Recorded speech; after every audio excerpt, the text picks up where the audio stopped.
The following content is provided under a Creative Commons license. Your support will help MIT OpenCourseWare continue to offer high-quality educational resources for free. To make a donation or to view additional materials from hundreds of MIT courses, visit MIT OpenCourseWare at ocw.mit.edu.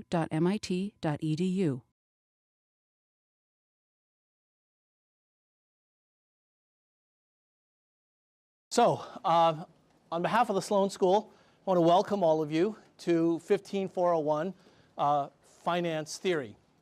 This course is meant for first-year MBA students, and so that's the focus, and I'm going to assume that that's the background that all of you will have. We may have a few other students in the class, but primarily it will be first-year MBAs who are thinking about a career in finance.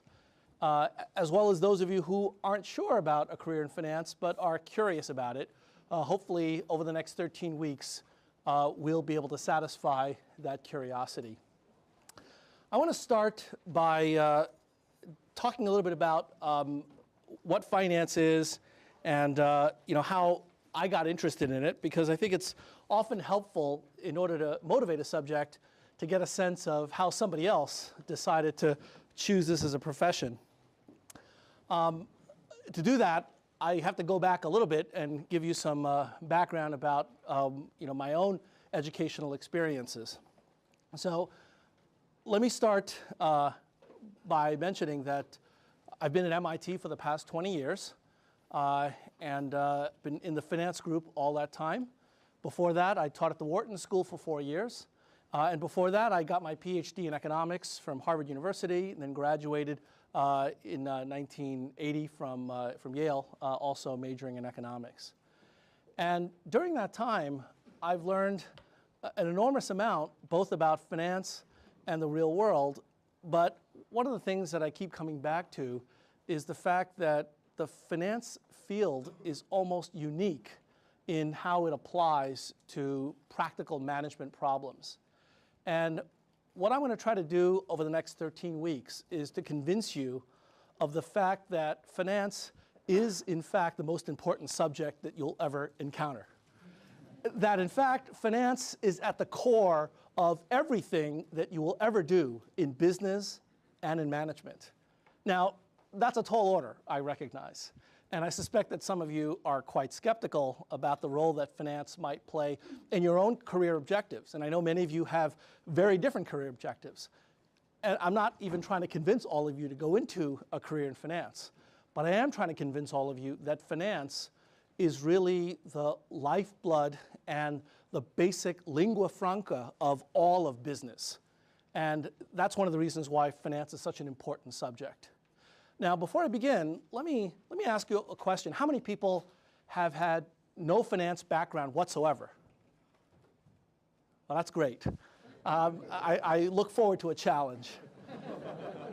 But the other reason it's great is I have to tell you that it's a real privilege for me to be here in front of you to tell you about finance for the very first time. And it reminds me a little bit of my younger son, who is an extraordinarily fussy eater. He's 8 years old now, but ever since he was born, he had some allergies, and he just refused to eat most of everything. In fact, my wife often say that my younger son is a vegetarian, except he doesn't eat vegetables.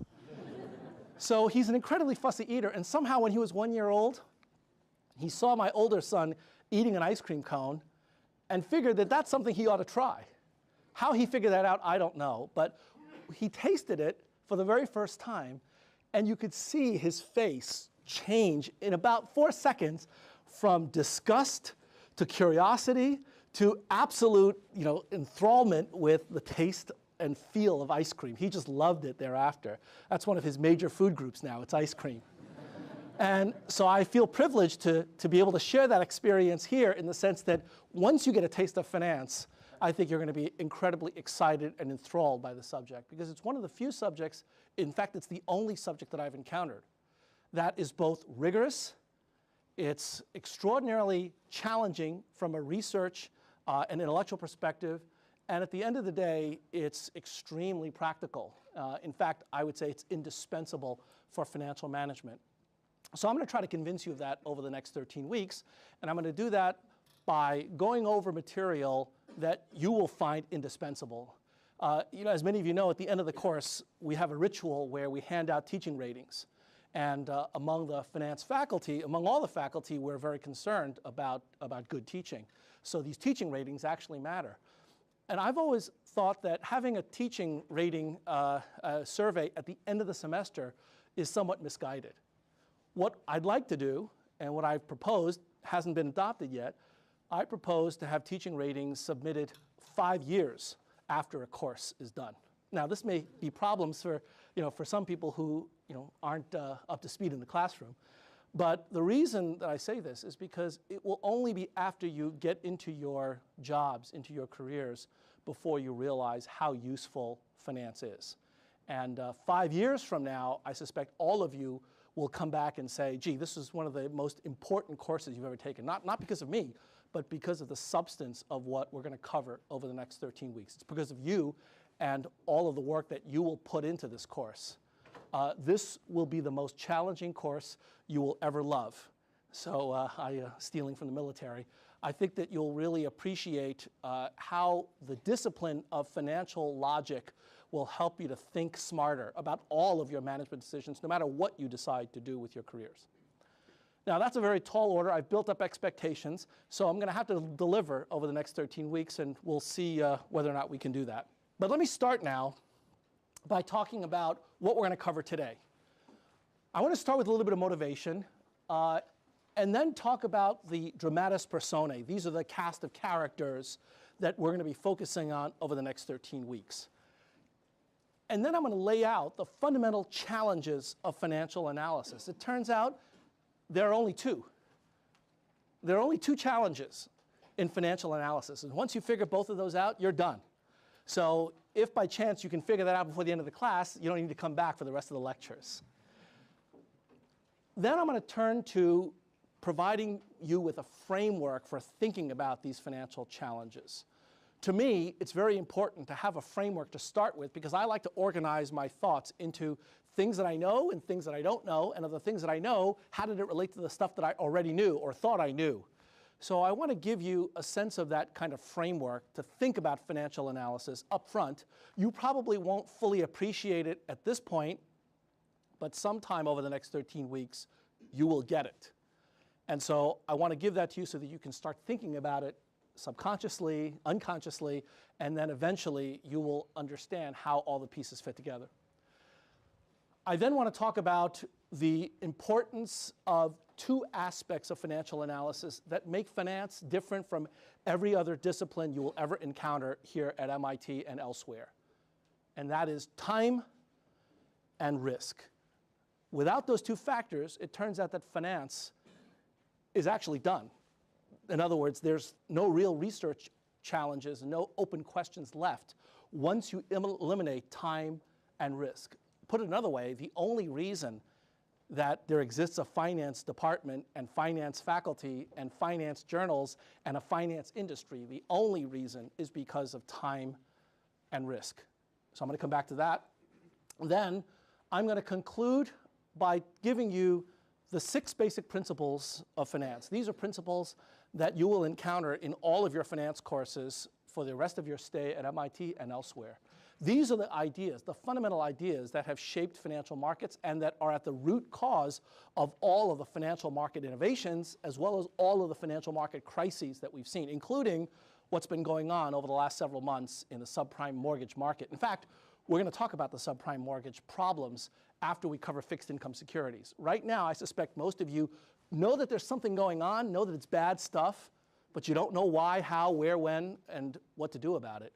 Well, in about 5 lectures, you will. It's not complicated, but it's different from anything that you've ever encountered. And in fact, financial analysis, I suspect, is different from anything most of you have ever encountered. I'm hoping that by the end of the course, it will change the way you think about everything.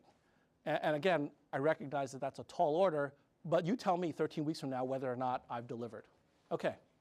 And then I'll conclude by talking about a course overview. And then finally, I want to say a few words about how, as a student, you can get the most out of this course. This is a part of the lecture that I've always felt is critical at the very start of a course like this because there are a number of challenges that you will face over the next 13 weeks regarding this material. And I've always thought that it would be helpful for the instructor to let me know where those challenges might come from and what I should do in advance to prepare for those challenges. So I'm going to do that at the end of this hour and a half. For next time, I'd like you to read Brealey and Myers, chapters 1 and 2. We are going to be covering that today as well as next Monday.